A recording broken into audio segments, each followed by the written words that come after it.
Jemi me teologun e kishës son, zotin Dimitër Qosja, pedagog në Akademinë Teologjike Ngjallja e Krishtit. Vazhdojmë të shpjegojmë porositë që Perëndia e dha Mojsiut në malin Sina. Jemi tek porosia e 9. Mos gënje. Dimitër, gënjeshtra sot në shoqërinë tonë është një fenomen i rëndom, diçka domethënë e zakonshme. Por sa e rëndësishme është që të kthejmë veshët tanë dhe vëmendjen tonë për të dëgjuar porosinë e Perëndisë që thotë mos gënje.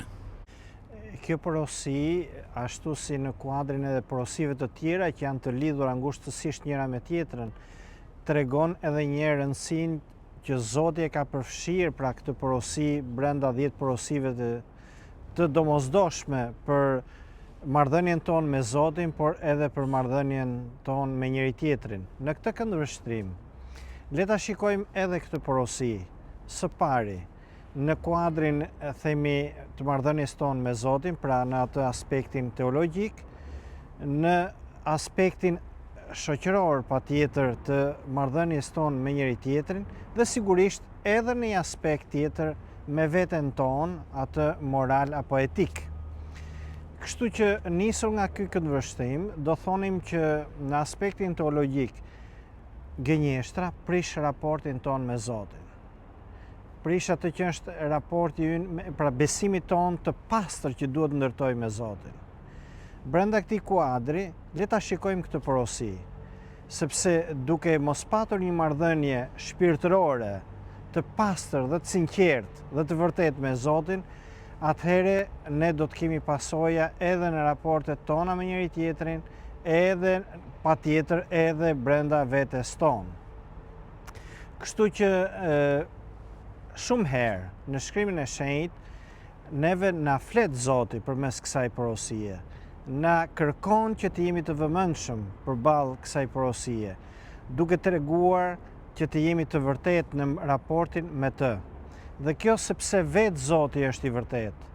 Ai e thot shpesh herë në referenca të ndryshme, pra përmend në një kuadër themi dhjata e re, po themi, që Zoti identifikohet me të vërtetën. E vërteta jo thjesht si një ide apo si një ideologji, por si një person.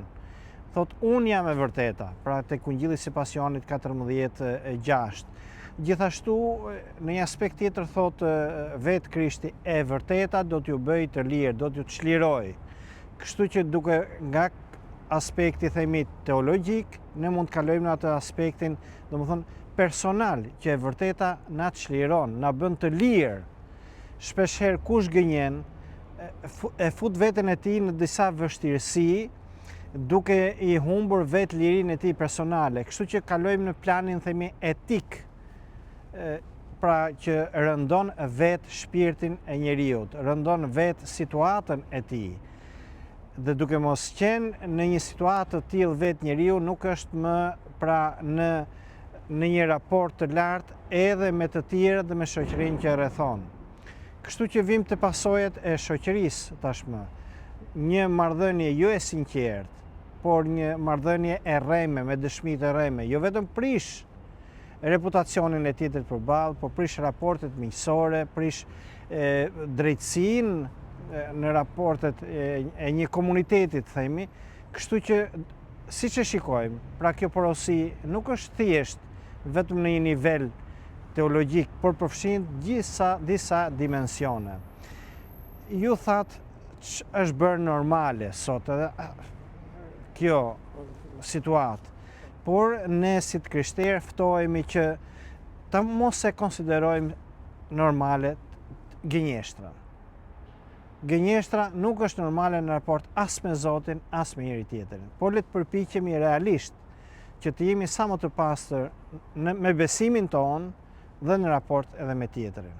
Sepse sado që ne të kërkojmë, të justifikojmë veten tonë, të japim dëshmi të rreme, do të thotë që jemi larg asaj që na kërkon Zoti. Jemi larg vetë situatës që duhet ndërtojmë, miqësive që duhet ndërtojmë, raporteve tona në komunitet. Kështu që nuk justifikohet dëshmia e rreme, nuk justifikohet gënjeshtra. Gënjeshtra është rrjedhoj e rënies njeriut. dhe ne duhet të jemi të ndërgjegjshëm për këtë gjë, që rënja e njeriut është një ndër fenomenet negative dhe që solli të gjitha pasojat e tjera në vetë qenien njerëzore.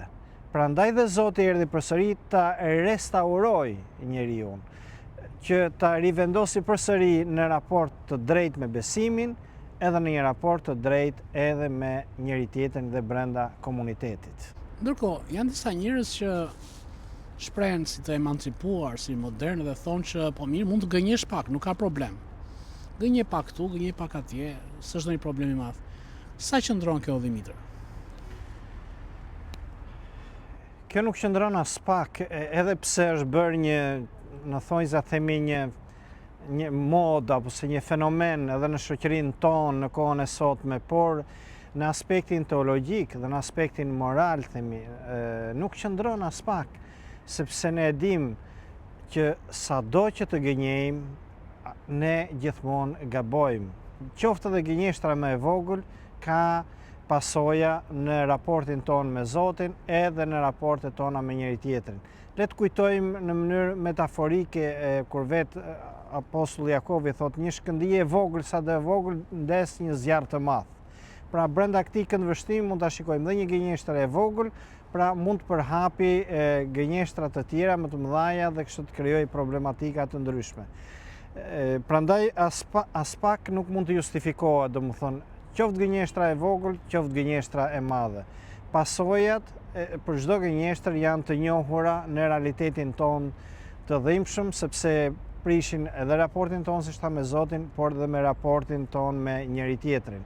Le të kujtojmë pikërisht nga Dhjata e Re disa aspekte se si vetë krishterët e parë kur gënjenin edhe Zotin dhe tjerët për pasojat, siç kemi në rastin e Veprat e Apostujve, kur gënjeu thot frymën e shenjtë dhe e dim për situatën e vështirë të Ananias, por jo vetëm këtë, për shembull vetë Apostull Pavli përmend duke na thënë tek Efesianëve, mos e gënjeni njëri tjetrin, për shembull, është 4:25, vargu është shumë i rëndësishëm që na thot, pra i thot komunitetit të Efesianëve, për treguar edhe një herë mos gënjeni sepse nuk ndërtoni dot një komunitet nëse gënjejmë njëri tjetrin.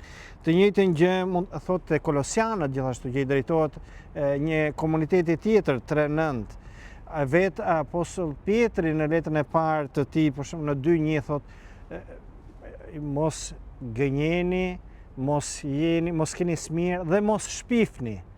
Kjo është shumë e rëndësishme sepse ne jetojmë në një realitet dhe veçanërisht në kohën e sotme edhe në atë aspektin themi e një medieje sociale të përditshme që shpesh herë hidhen gënjeshtra, shpifje nga të gjitha anët duke u treguar dëshmitar të rrem. Le të mos harrojmë gjithashtu që në emër të dëshmive të rreme u kryqëzua ai që është i vetmi i panjollshëm dhe i pafajshëm i gjithdrejti vetë Zoti, duke u gjendur dëshmitar të rrem dhe në emër të kësaj dëshmie të rrem pra u dënua një i pafajshëm. Sigurisht dimensionet në raportin me Krishtin janë përmbushje dhe shkrimeve dhe gjitha situatave të parathëna, por ne le të kuptojmë se çfarë efektesh mund të ketë pra kur ne e ushqejmë veten qoftë edhe me gënjeshtra të vogla.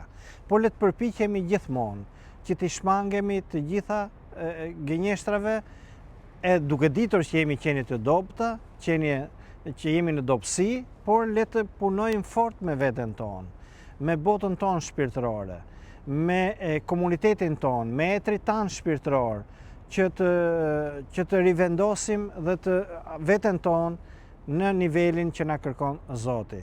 Pra, mos jep dëshmi të rreme, mos gënje. Një person i cili e shikon tek vetja e tij që e ka dobësi gënjeshtër, pra gënjen vazhdimisht, dhe kërkon të korrigjohet, të bëjë një jetë krishter, të largohet nga vesi gënjeshtës. A mund të arrijë ai këtë gjë? A mund ta ndihmojë Kisha? Dhe si mundet? Çdo mëkat ose përfshirë edhe gënjeshtra që futet tek mëkatet, themi, ato që i quajmë në gjuhën e thjeshtë të popullit ton, por jo vetëm, por edhe në një aspekt themi të Kishës, patjetër që përbën edhe një ves. për vetë personin, që dëmton edhe vetë personin, por edhe shoqërinë që e rrethon. Prandaj dhe Zoti kërkon që njeriu të jetë në një nivel shpirtëror dhe të kultivoj veten e tij përballë çdo lloj vesi dhe çdo lloj mëkati. Për t'i thënë jo mëkatit, jo vesit, të bashkohet me të vërtetën, ai që është i vërteti. Thot në psalmet apo në fjalët e urta, që janë 2 libra të rëndësishëm, pra që nga Dhjata e Vjetër na vinë, që Zoti e urren shumë atë, pra buzët atij që thon gënjeshtra. Thot kush mund të qëndrojë o Zot në tendat e tua, vetëm ai që thot të vërtetën. Pra këtë ta shohim në psalmet 15, vargje 2-3. Kështu që në këtë këndvështrim, si mund të ndihmohemi ne, si mund të ndihmojmë veten, si mund të ndihmohen ai personi i cili ka rënë në këtë ves, themi që është bërë ves gënjeshtra. Së pari le të vijë në një vetëdije. Pse po gënjejmë? Gënjejmë nga frika? Gënjejmë se mos ndëshkohemi? Gënjejmë sepse kemi ndonjë përfitim momental, personal? Pra kjo ka nevojë për një vetanalizë. Dhe nëse do të bëjmë një vetanalizë, do të shikojmë që përballë asaj që duhet fitojmë realisht në raport me Zotin dhe me tjetrin, ato përfitimet e ngushta personale nuk vlejnë asgjë. Kur ne dëmtojmë veten tonë, kur ne dëmtojmë shoqërinë ku jemi, njeriu nuk mund të jetojë i vetmuar. Nëse prish raporti dhe humbet besimin me personat, pra mund t'i humbim shumë shpejt, shumë lehtë, por është shumë e vështirë që të rifitojmë besimin me tjetrin. Prandaj, le të punojmë fort përballë për të qenë dëshmitar të së vërtetës, dëshmitar të njerëzve të lirë, të mos kemi frikë, edhe pse mundet të kushtoj paksa kur themi të vërtetën, dhe dim që vërteta shpeshherë ka dhe jo një kosto të themi vetë, por është shumë e shëndetshme duke thënë të vërtetën, se sa ne të bijem pre e gënjeshtrave. Dhe prandaj populli thotë gënjeshtra ka këmbë të shkurtra, dhe pasojat pastaj janë akoma dhe më të rënda, si në aspektin shpirtëror, edhe në aspektin fizik dhe trupor. Gjithashtu, duhet të punojmë me jetën tonë shpirtërore, me lutje. Nëse ne jemi njerëz të mistereve të kishës, të lutjes, të një jete shpirtërore gjithmonë e në rritje, aq më pak do të jemi, domethënë, njerëz të cilët i largohemi, njerëz, pra aq më pak njerëz pjesëtarë me gënjeshtrën dhe dëshmitar të asaj që themi të rrem. Do të jemi gjithmonë njerëz gjithmonë më të vërtetë dhe më të hapur, por kjo thash kur kemi një jetë shpirtërore dhe një jetë me lutje, dhe një jetë brenda mistereve të kishës.